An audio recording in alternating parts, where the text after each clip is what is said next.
င်္ဂလာပါသူ့ဘက်ကလွန်လာတဲ့အခါဆိုတဲ့ခေါင်းစဉ်နဲ့ပြောပါမယ်ကိုအတိုင်းဝိုင်းထဲမှာကိုနဲ့ပတ်သက်နေတဲ့ငယ်ချင်းကိုအလုပ်ထဲမှာဒါဘုန်းကြီးတို့လည်းနားလဲပါတယ်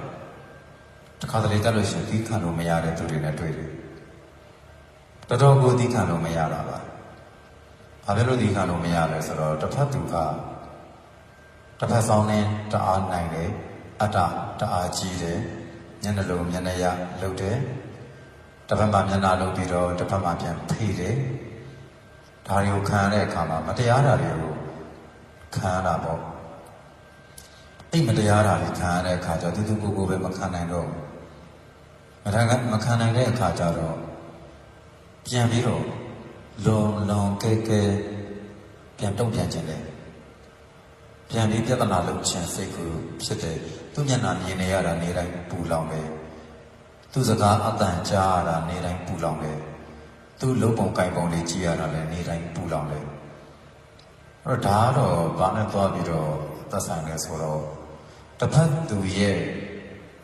ဇယိုက်နဲ့သွားပြီးတော့ဆိုင်လာအောင်ကိုယ့်အတွက်ဆိုရင်သူဒီလူမိုက်စင်းရဲထဲမှာပါတယ်သမတ်မကြတော့ညတာမှုမရှိတော့လူကြီးလူကောင်းမဆန်တော့ဆိုရဲလူမျိုးဟာလူမိုက်သူကိုယ်တိုင်ကလည်းအာဟုသူတွေပွားနေတာသူ့ရဲ့သမတ်မကြခြင်းဆိုတာအာဂတိလိုက်နေတာအဲ့တော့ကိုယ်ဖိနှိပ်ပြီးတော့ပြောနေခြင်းကိုယ်ကိုနှိမ်ချနေခြင်းကိုယ်အလုပ်လုပ်လဲအကောင်းမမြင်ခြင်းဆိုတာသူကိုယ်ကသမတ်ကြတဲ့စိတ်မရှိတော့လူမိုက်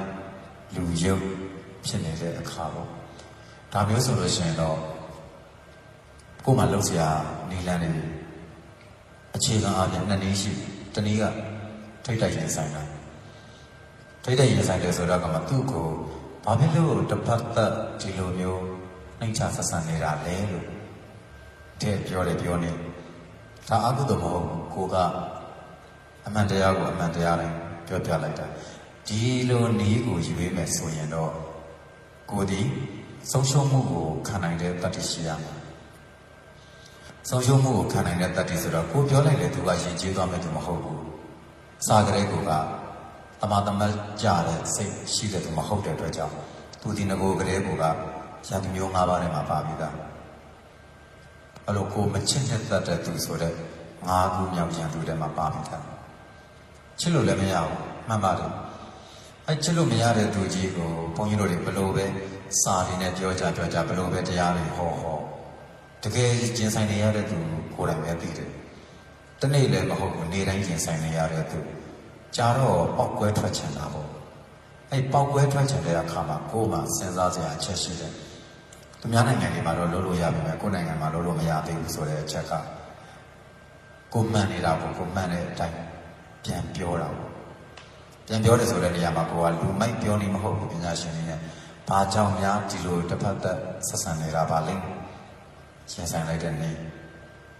ပြောပြီးပြီအဲ့ဒီနေ့နဲ့ရင်ဆိုင်ရင်ကိုမှဆုံးရှုံးဖို့ကိုလည်းအစဉ်သင်းပြင်ထားရမယ်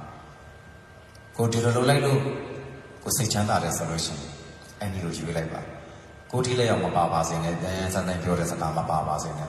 အဲ့ဒီပထမနေ့ထဲမှာနောက်တနေ့ကသူနဲ့ထိတ်တယ်မပြောလို့ရှိရင်သူ့ထက်ပိုပြီးတော့အဓိကကြတော့လူကိုဒီလိုဆက်ဆံနေပါတယ်လို့ဖွင့်ပြောလိုက်တဲ့နေ့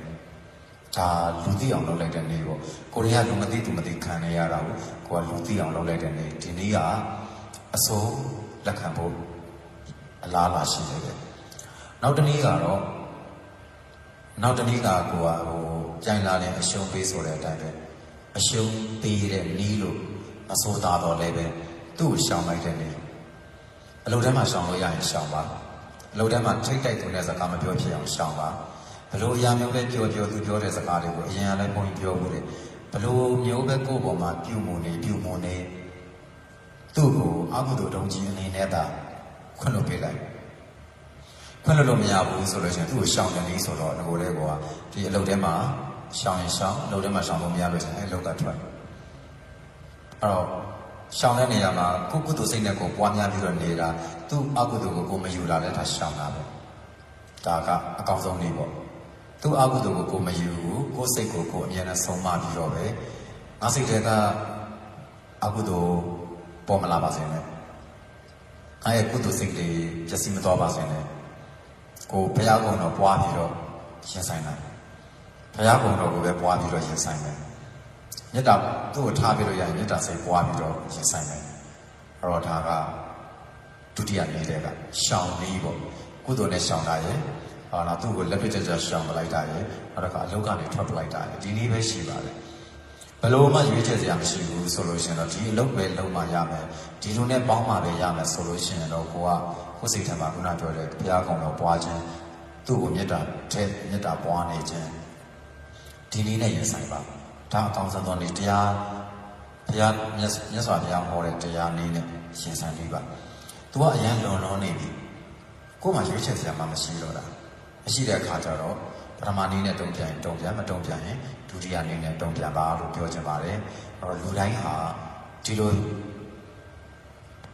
မသိတတ်သောလူတွေနဲ့အများနဲ့ရင်ဆိုင်နေရတာဖြစ်တဲ့အတွက်ကြောင့်ဒီပြဿနာဒီတယောက်နဲ့ပြီးလို့ရှိရင်နောက်တစ်ယောက်နဲ့လည်းထပ်ပြီးတော့တွေ့နေအောင်မှဖြစ်တဲ့အတွက်ကြောင့်အန္တရာယ်ကိုရှောင်တတ်ပါစေကိုယ့်ရင်ထဲကကုသိုလ်စိတ်ကိုမပျက်စီးပါစေနဲ့လို့ပဲမှာပါရစေအားလုံးကိုယ့်ရဲ့အန္တရာယ်ကိုရှောင်နိုင်ကြ၍ပြည်နိုင်ကြပါစေ